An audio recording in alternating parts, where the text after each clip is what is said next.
test. Well, good morning, everybody. How much time do I have? Do I have 25 minutes? Is that approximately? I think it's 10:05 to 10:25 or something like that. But anyway, good morning. And I have a little bit of a PowerPoint that I put together. And I have my own pulpit that I bring around too as well. Manigan na naskom na gahki o semina. Manta po emia siki goi. Kapig squat ma se manto gusano ki goi ga peito tamago. I always try to open up in our language, and I think I said that last year. For those of you that remember, I was here a year ago, and the reason why I speak my language is that in the residential school we were never allowed to speak our language, and I think the hearing on my right side proves it, because we were always hit with a ruler or slapped in the side of the head, and all kinds of things, twisted ears. So just when we talk about that, there's a little bit of, I guess, triggers that help us remember, but also it's a sad time. And one thing I want to speak about this morning is just as the invitation came back, is to working with First Nations, as what Pastor Sholo said, is that it's so important that the work that we do for God, and it's just so important that we recognize that. One thing my mother said to me before she passed away, and she had brought me close and said, I used to go from the University of Alberta straight to her room, because she was just at the university hospital, and right after my classes, every day until the time she passed, I would be at her side by her bedside. And one day she said, I'm so proud of you. She said all this in Cree, I'm so proud of you, kind of in a whisper. But come here, I want to tell you something. And I don't know if I mentioned this last year, but she said, I'm so proud of you. Now you have yourself a degree to teach. I had a Bachelor of Education at the time. And I'm so proud of you. But one thing I want you to remember, he said, come closer. He said, I want you to be humble. And said, find people that their hearts are touching the ground. And that's what humility is, because they're close to the earth and close to and everything else. Can I get is there Kleenex up here?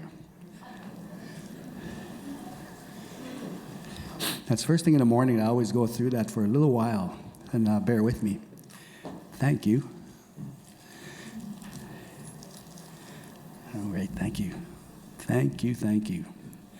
But, and I've always thought about that, but the last parting words she mentioned to me before she passed on said, if you ever get proud to a point where you lost focus, I will come back from my grave and come and slap you around.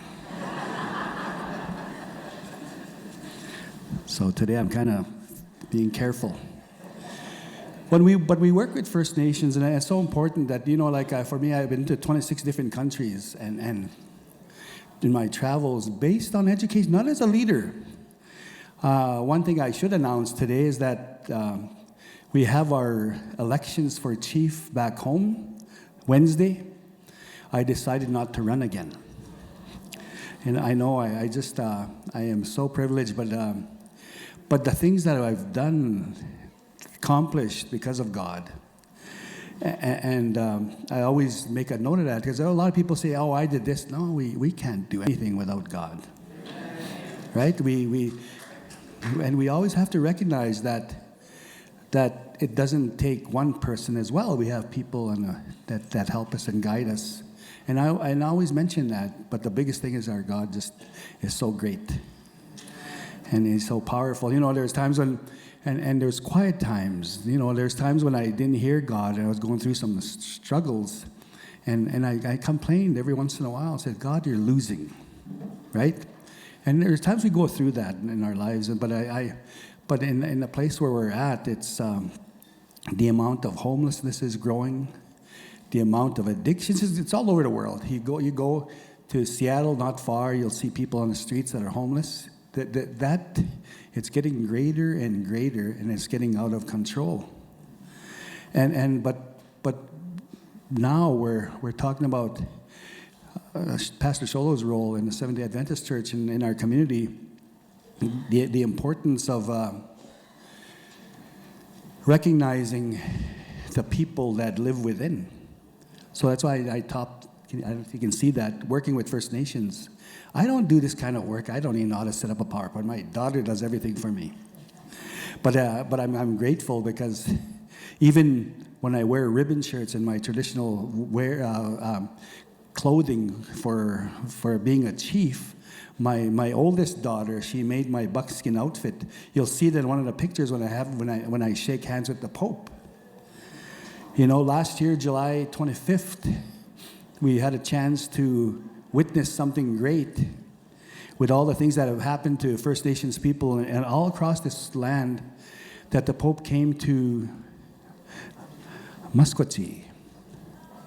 I was thinking about that last year when we were talking about it. In the first meeting, they came and said, "Come to a meeting at the Seven Sorrows Church, the Catholic Church in Ermineskin."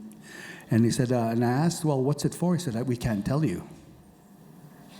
So I thought, well, what's this all about? And here, when I walked in there, they had the Vatican police, the archbishops, and the handlers for the Pope, and when I got in there, and for me, I like joking around. I threw a joke in, the police just weren't having it.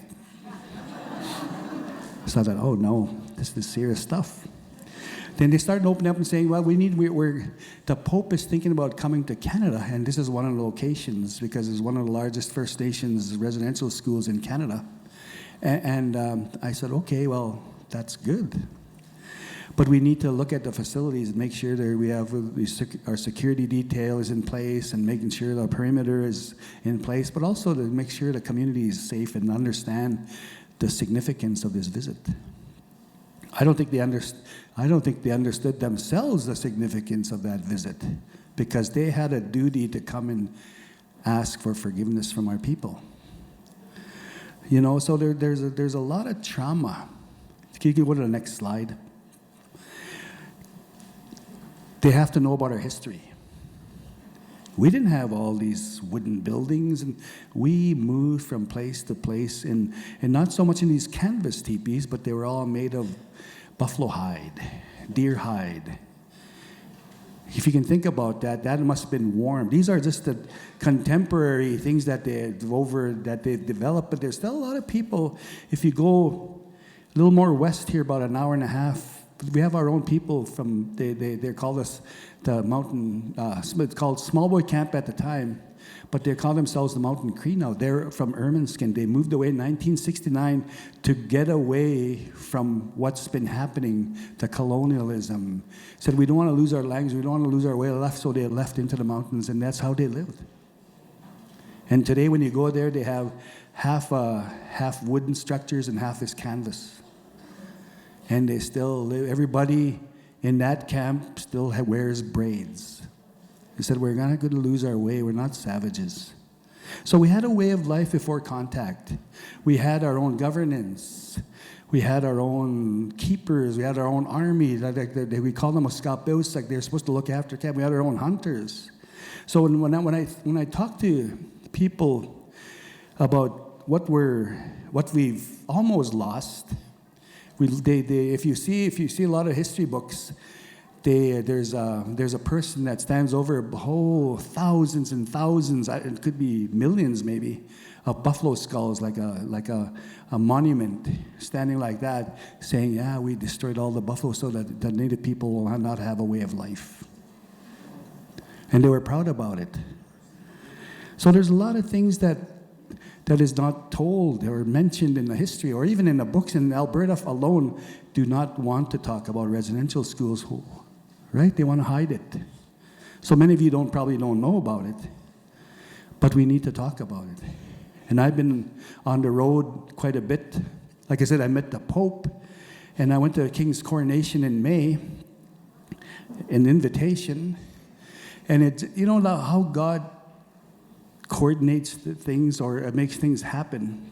I'm just amazed. We went over there, and one of the elders gave me a Union Jack and a treaty medal, and I keep it to this day. He said, every time you meet with government, you present that. You bring that forward and always place it there and let them know who you are. This my good friend, his name was Gordon Lee. His Cree name was Kiskau Ksayan. He gave that to me my first term back in 2014. That's how long I've been a chief. And he said, you always bring this, be proud of who you are. And I'll talk a little bit about him. He passed away this past year, January 3rd.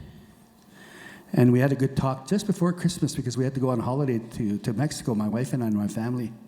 And he passed away, and I wrote up a little thing. If you go to ermineskin.ca, I have a little bit of write-up about him. And but he taught me a lot about who he was. But going back before the Pope's visit, they were going to do the GP ground, what do you call it, penetrating. They look for bodies underground. I can't remember the acronym, sorry about that. And they asked him to come forward, and can you come and bless this equipment and pray over its equipment so that we can do the search in a peaceful way, that we're not cause any harm or distress to other people. He went and did that. And not long after, not even half an hour later, he just left, went straight home, locked himself in his room. And his family were concerned. They called me right away because I was in Calgary, and they said, what are you guys doing?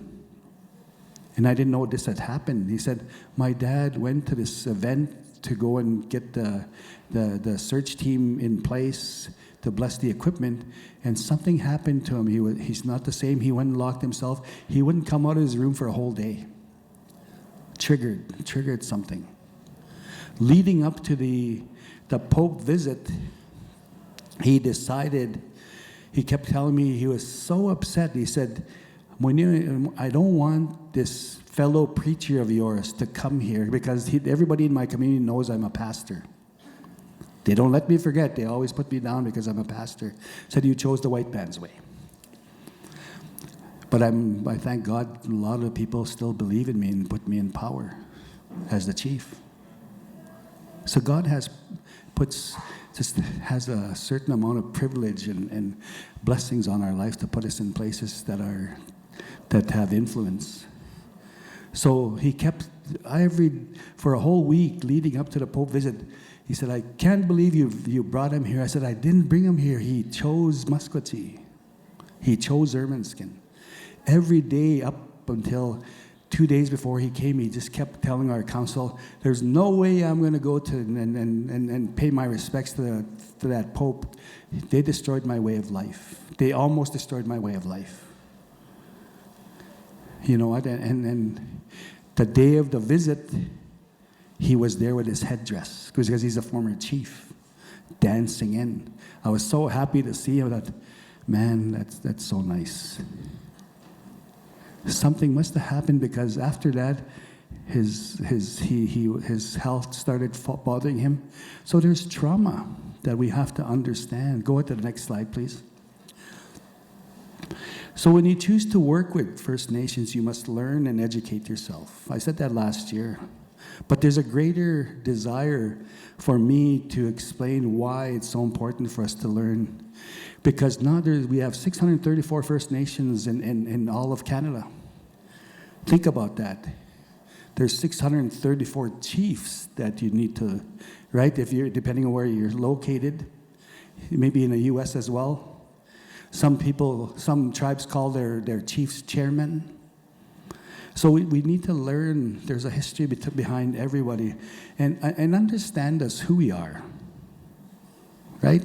Because it's not a cookie cutter, well, First Nations Canada or this and this. No, we have different languages. We have different dialects. There's some, for us it's Plains Cree. We have the Y dialect. When we say me means Nia. Some have the N dialect where Nila. You can hear if you really pay attention. But and then some have Ojibwe, and you really have to pay attention because you can understand some of the Cree words. Oh, thank you. Iksama.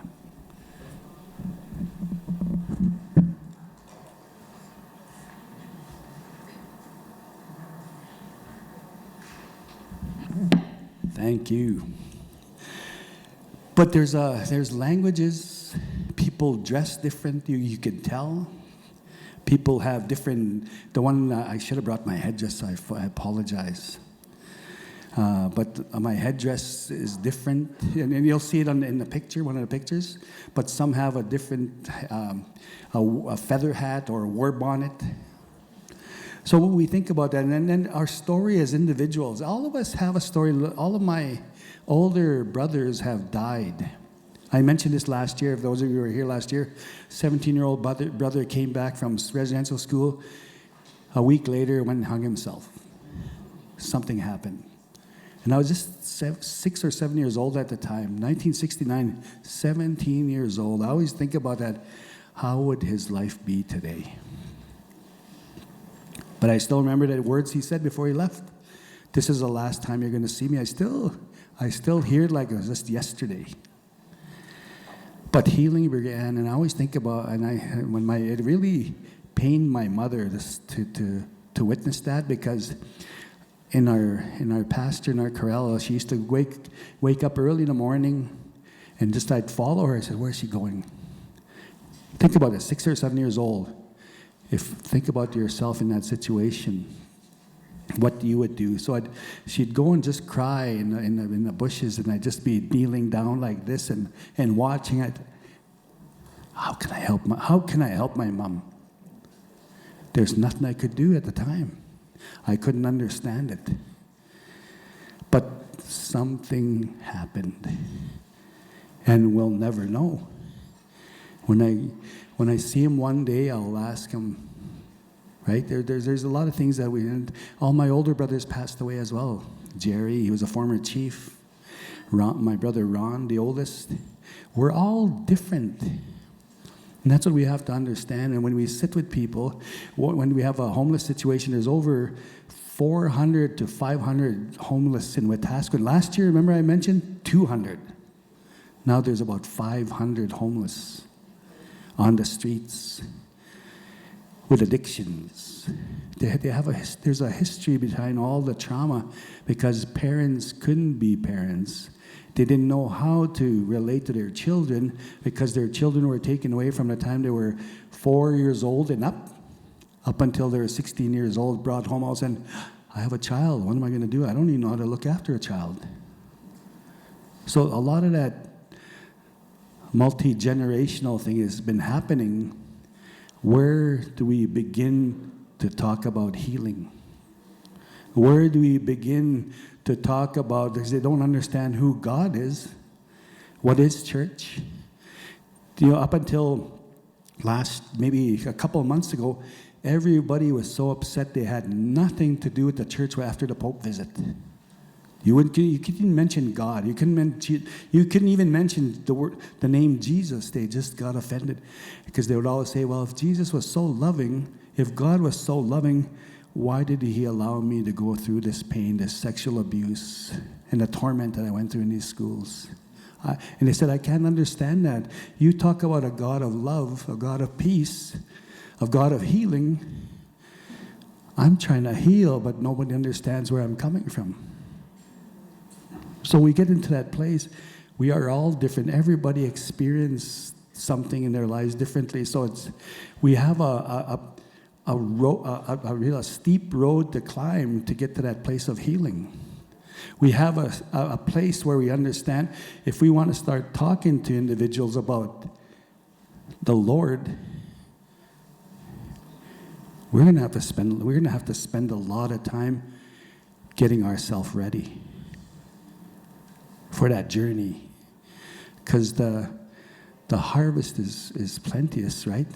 It's ready. But how do we position people in those places?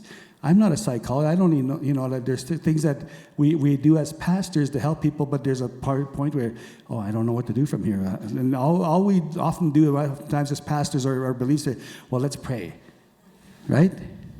Some will break out of that situation. Some will continue on. that prayer made me feel good maybe for about 20 seconds or whatever, but now I got to go back into that place where I come from and try to navigate my way out of this situation, and oftentimes they fall back. You go to the next slide, please. So that's why I said there's this place where it seems like we've been put on the island where I think, well, people always, because I'm a teacher, a lot of teachers always say, well, you guys have to fix yourself.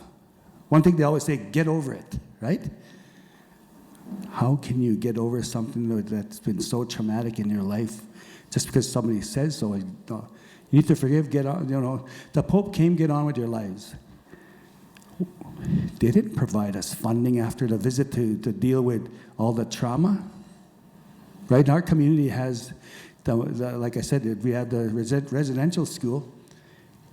They never gave us any supports. All they say is, well, just phone this phone line. What is that individual that's calling that phone line saying, or where does he begin to talk about this to a person that, well, there's a script here we can follow and guide you through some things, but God can do that. But we have to try to get to a place of understanding. What does reconciliation mean? And even to this day, people say, what are you reconciling to? Because we didn't do nothing wrong. They did that to us, but we're telling them, I forgive you. And they're not, society and the people of the church, the government that forced this kind of stuff to go on in our communities are saying that they're denying that ever happened. We had our premier, the former premier of Alberta, say that it never happened. That's wrong.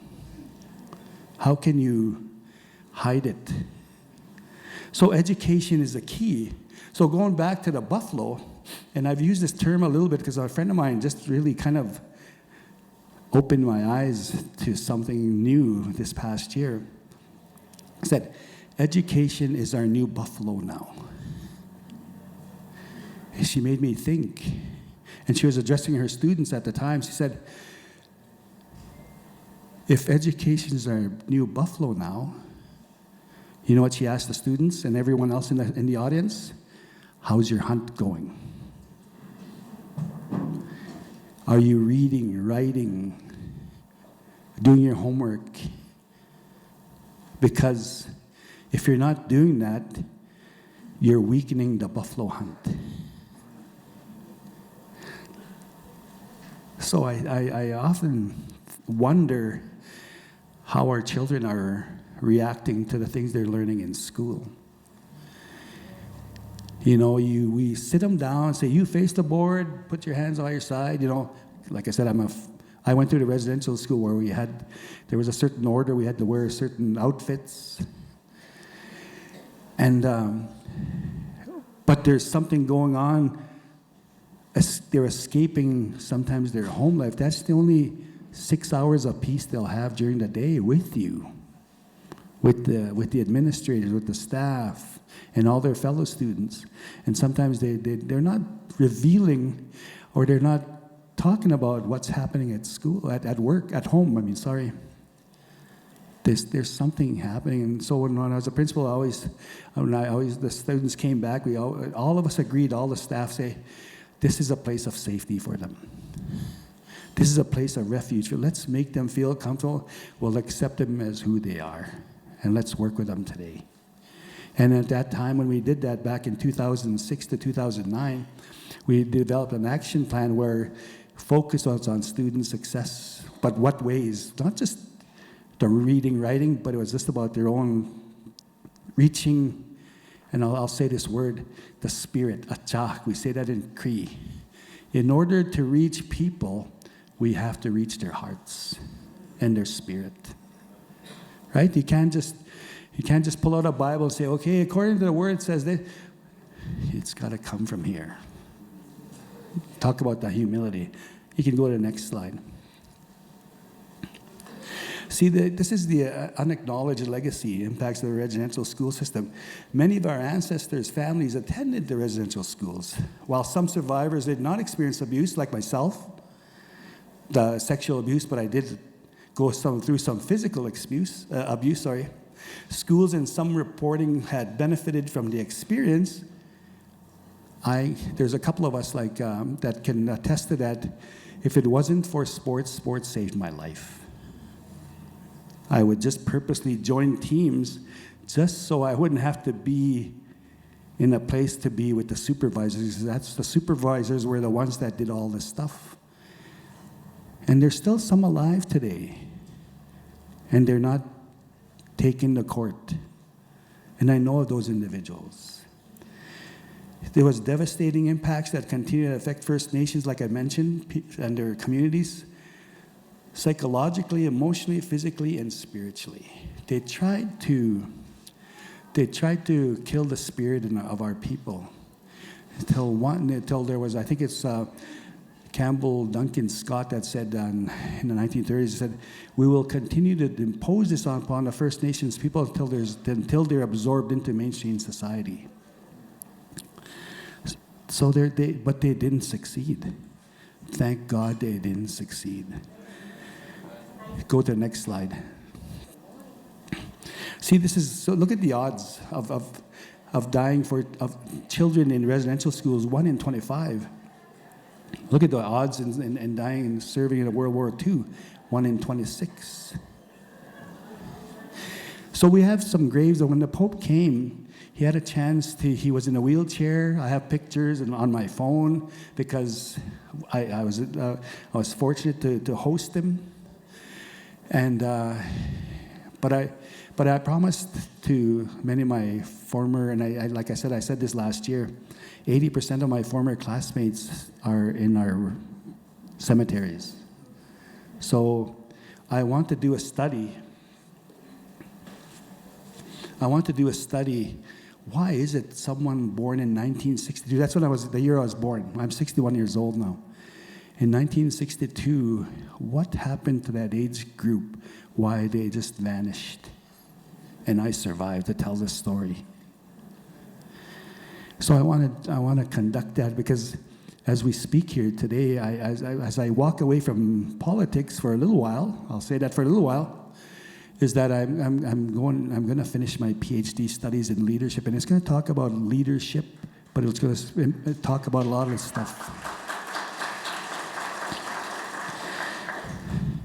I don't know if you want to keep clapping, but I hate reading. I read about 15 books a class, and oh man, and as a chief, you read thousands and thousands of emails, and they expect me to read and decipher certain things that come in. Then I summarize them, so my life is so busy, but I love it. See that picture on with the residential school there, that's the middle one? I went to that school, 1969. But what I didn't know at the time, you see that fence in front? That's an electric fence. They herded us like animals, I guess, before I got there. Our people, my people. So it was a prison, more or less, I guess.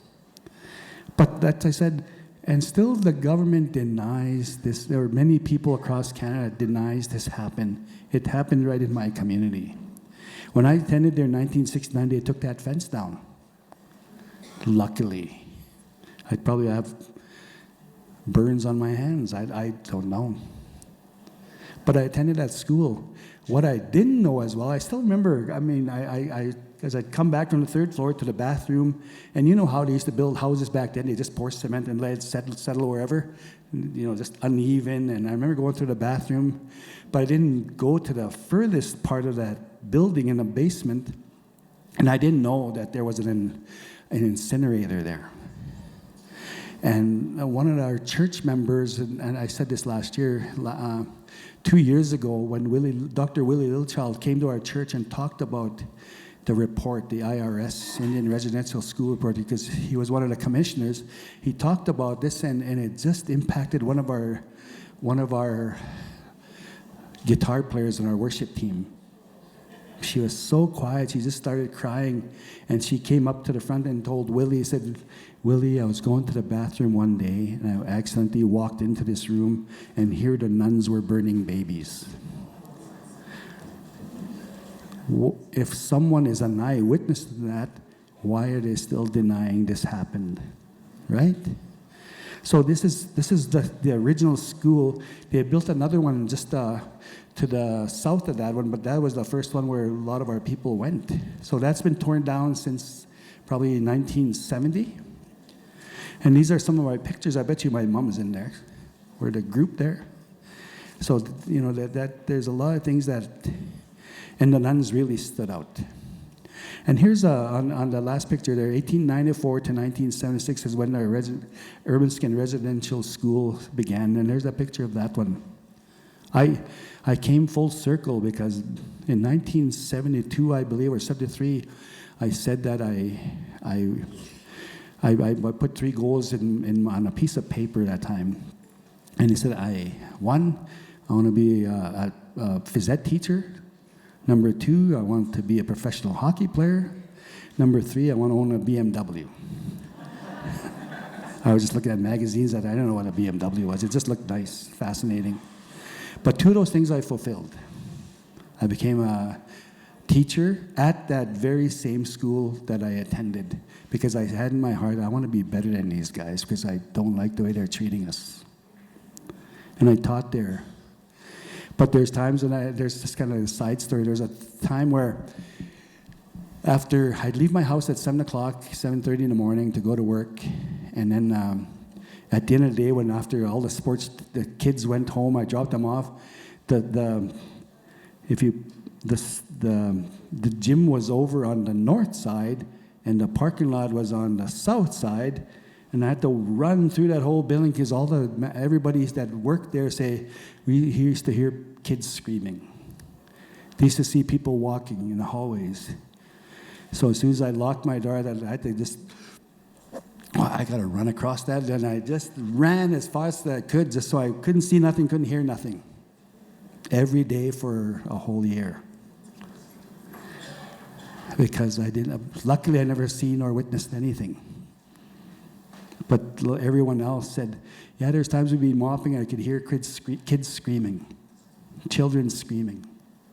So there's a history. So it's honoring our survivors. That's right in front of our school. There's only one problem with that school that they built a new high school, is that they left the gym that was built there. And that was wrong. So many people will never set foot in that school only because they're still remembering some things. You could move to the next slide, please. This is Justice Murray Sinclair. While indigenous children were being mistreated in residential schools by being told they were heathens, savages, pagans, and inferior people, that same message was being delivered in the public school of this country. It's still happening, unfortunately. They're still degrading our kids. They're still putting them in a lesser program. And we've got to do some work. And we really certainly have to help our individuals do this. Next slide. This is me with the Pope last year.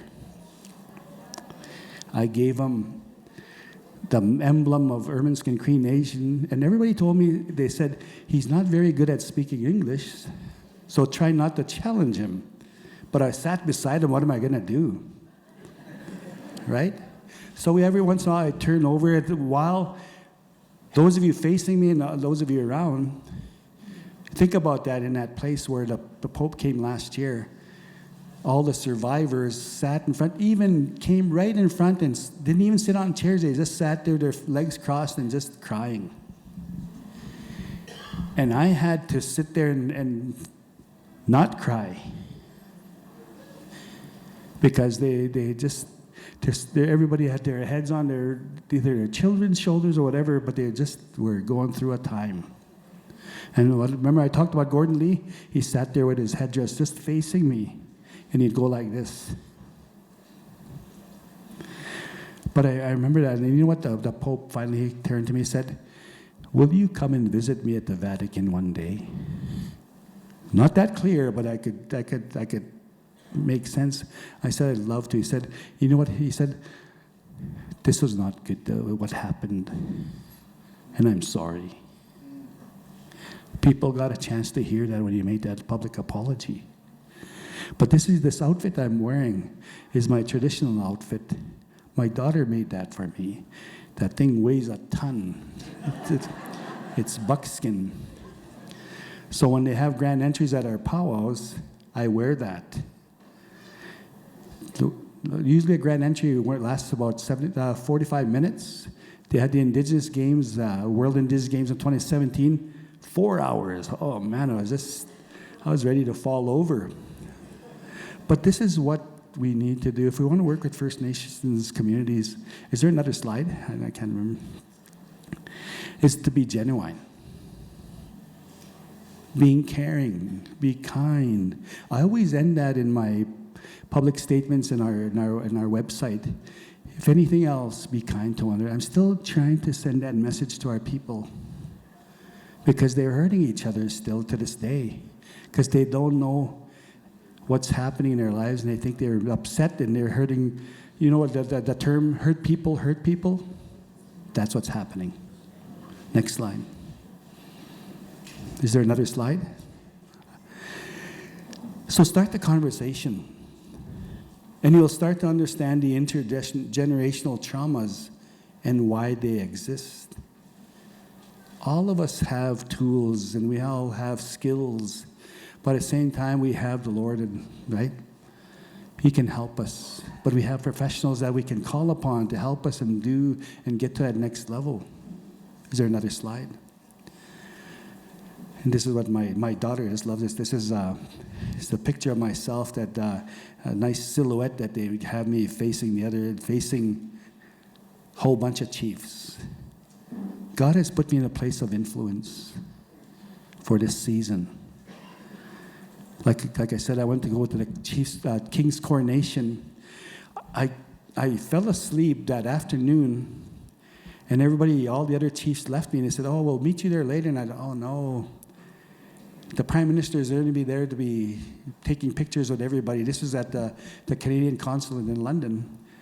I got there 45 minutes late after going through because all the streets were closed, but I had a special email from the Canadian Consulate where I'm a special guest. I passed through that. I was just, like I said, God has favor.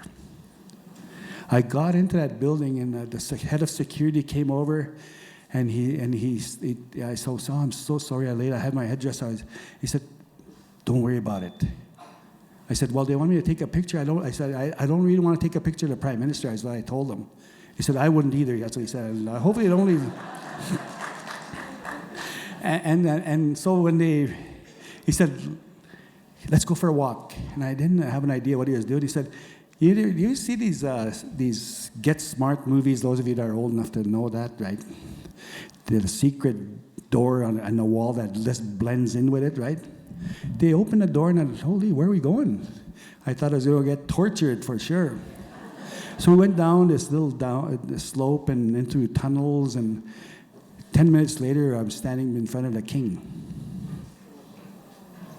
And you know what I did? Not sarcastically. I spoke to him in Cree on purpose. I said, "We have some unfinished business to do, to look after. You need to come to Canada." The handler grabbed my arm and said, "You speak in English?" I said, "No. You guys came with a language that we couldn't understand, and you did whatever you had to do to take our land and try to destroy us. But I came here with a message for my people, and we're going to have a conversation." So I said, "Okay, I'll speak in English." And so exact words I spoke to the king, and he had a puzzled look for a while, and then he shook my hand and he nodded his head. So it'll happen. I know God's favor is upon us. He who supplies seed to the sower and bread for food will also supply and increase your store of seed and will enlarge the harvest of your righteousness. It's going to happen. And now, as I thought I was leaving politics, the Treaty 6 chiefs of Alberta are going to put me in a place to be an ombudsman and say, "We can't just let you go. You're too important to us. So you're going to be the one to bring the king to Canada." and whoever to talk about reconciliation, to talk about healing, to talk about other things that impact our treaty. Next slide. So, this is a challenge for all of you. Stop before you go. And are you ready? If you have a mission, you have a vision to help our people, I said and mentioned all the things you need to go and talk to leaders. You need to talk to the people in the community because everybody's different. Leaders are trying their best to make sure they look after and scanning the whole environment, make sure that everybody's okay, and it's impossible. We need each other. If you have a mission, there's a vision. Go ahead, go to the next slide. That's all. Well, I guess that's it for me.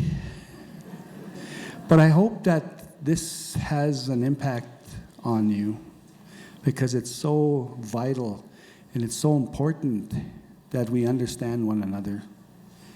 I love it what Pastor Sholo and them are doing because it's having an impact on our community in that small way.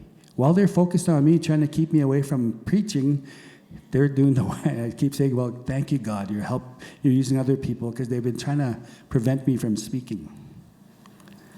But God says, well, do you want to do it that way? I'll do it my way. Not on purpose, not to get smart at our people, but God has a plan. And He will fulfill it. But it's all up to us. Are we all ready? Because there's a great, great need. But I want to thank you all for allowing me to address you today. And like I said, I got an invitation to the Philippines and to Kenya and to different places. That there's a person that I've never met before, and I just got back from Halifax from the AFN meetings, and people say, if you ever write a book, can you autograph it and send it to me? So God has really put me in a place of privilege. And like I said, it's just I've met so many interesting people, but I've yet to meet all our people in our community. That's important to me. So I want to thank you. Nanaskum no kakyo hi hi.